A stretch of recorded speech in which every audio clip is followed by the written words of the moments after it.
Welcome back to the Sportsmax zone. Nkrumah Bonner will be hoping to push on to his maiden test century for West Indies when play resumes on day 2 of the second test against Bangladesh at the Sher Bangla National Stadium in Dhaka. Bonner is set to resume on 74 with the Windies on 223 for 5. Ricardo Chambers looks back at the action from day 1. The West Indies made one change to the side that won the first test by 3 wickets in Chattogram. Kemar Roach making way for fellow fast bowler Elzara Joseph. After chasing brilliantly in game 1, there might have been thoughts of wanting to chase again. West Indies have won the toss. Craig Brathwaite, what would you like to do and why? Well, we're going to have a bat first. A positive move by the Barbadian, which carried over into his start with a bat. The first session belonging to the Caribbean side as they lost just 1 wicket. John Campbell, who earlier had a decision overturned in his favour. Now ball pitching outside off, impact in line, wickets missing. Not so lucky second time as he fell to the sweep shot in consecutive innings. 36 was his contribution, the opening partnership worth 66. West Indies going to lunch at 84 for 1. But if the first session went squarely to the visitors, then the second was all Bangladesh. The home side picking up 3 wickets and conceding just 62 runs. Shane Mosley again failed to impress, the left-hander playing on for 7. Brathwaite was well caught by Najmul Shantu in the slip region for 47, as was first test hero Cal Mears, who contributed just 5. West Indies precariously placed at 116 for 4 at that stage. They went to tea at 146 for 4 as Blackwood and Bonner confidently started the rebuilding of the innings. Striving for that and almost getting the same result. After the break, Bonner would bring up his second half century in as many innings. Another well-compiled half-century. Well, for me, every inning that I play, I put pressure on myself, you know. We get paid to make runs and to be consistent, you know, and that's exactly what I'm trying to do. But his partnership with Blackwood ended shortly after at 62. A soft dismissal too. Blackwood going caught and bowl for 28. Bonner showed poise on his way to 74 at the close, with Joshua De Silva batting smartly on 22. Their partnership worth 45 and the Windies 223 for 5. The lowest score on the opening day of a test in Dhaka, but a solid enough platform to build a challenging first innings score come day 2. I would believe, you know, anything over 350 we will take it. You know, I think that's a really good total.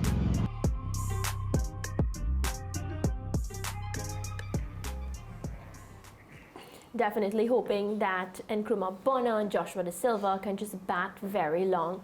Wayne, what did you think about, of course, Nkrumah Bonner, the way he approached the batting, especially in the position that we were in? Because at first we were 84 for 1, doing really, really well, and then we started to lose so many wickets. Well, he's showing application. Obviously, he's full of confidence after that 86 and West Indies, you know, winning the first test. So he's full of confidence, as I said. He's batting well, and he's willing to grind out at innings. He's playing very patient, and he's willing to bat for long periods. And of course, West Indies batting out an entire day at 90 overs and only losing 5 wickets also is a plus for me. I just want to say one thing before you go there, though. The way I saw John Campbell got out, I don't understand. Everyone talked to me last night. I saw it first. There was that Nick when he attempted the sweep and the third umpire was asked to make a decision when he challenged the decision. And even coach Simmons, I saw, went to the umpire and was having an animated discussion with him because he thought that there was a spike. And therefore, you know, it's almost like the commentators, even they were afraid to visit it and even talk about it. And that to me is very disappointing. When I went to my Facebook page, it was a big chat, a big conversation on my Facebook page about the fact that there was a spike, and yet the commentators weren't even talking about it. And I'm very disappointed about that because he was batting well at the time as well, and therefore maybe our position would have been a lot different had the umpire made the right decision because there was a spike. George, based on what Wayne is saying, and of course, are you a part of any Facebook chats like Wayne is? Because a lot of his friends coming to the forefront. What did you think about these shot selections by some of the players? I'm particularly disappointed with the way that Mosley got out, chasing a wide one, stretching for it, reaching for it. I don't know. Well, Wayne is a batsman. If we get that on the replay, when you will tell me where Mosley was looking to play that ball, and what was wrong with the shot that he attempted to execute.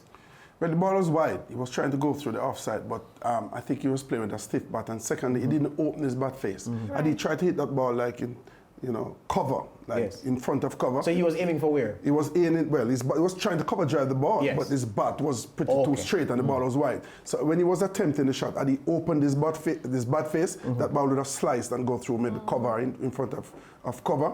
But the fact that he came down, trying to hit the ball through the offside with a straight bat, and the ball was so wide, it took a thick inside edge and went on to the stop because his bat was too straight. Had he opened his bat face a bit, that ball would not have gone on to hit the stump. Excellent. And so, all right, so that was for Moses. So talk to me now about the shot that Jermaine Blackwood played to get out, because it almost seemed like a nothing shot. A half wanting to push, not wanting to push.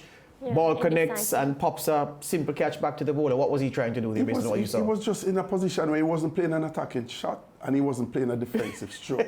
So somewhere in the middle. So he was in the middle of it. I feel like he was indecisive. You got that? He was indecisive. And therefore, if you're not certain, then just stop the ball because you're not going to get a run off that ball because he wasn't attempting an aggressive shot. But question for you, Wayne, on the same point.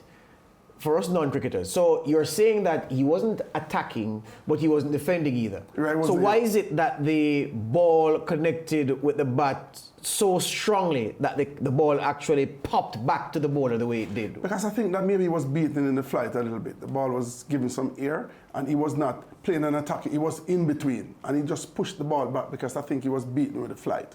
And because of that, he was in a no man's land, as they say. I think in a situation like that, he should have just blocked that ball. But nothing ball. But let me refine the question. I'm trying to see. So, is it that, and you have to correct us if we're wrong, is it that his grip was so strong that even though it was a nothing shot, not attacking, not defending, but because the grip on the bat was so firm, that's what gave the ball the momentum after making contact with the bat to pop back to the ball, is what I'm asking. Yes, you're right about that as well, because sometimes they tell you that some guys, when they play forward, they play with just a light, soft hands, that's what I was going for, right? They're not holding the bat, and the ball will just die right there, but he's actually pushing at those balls, and because of that, he pushed back into the bowler's hands because they call it stiff.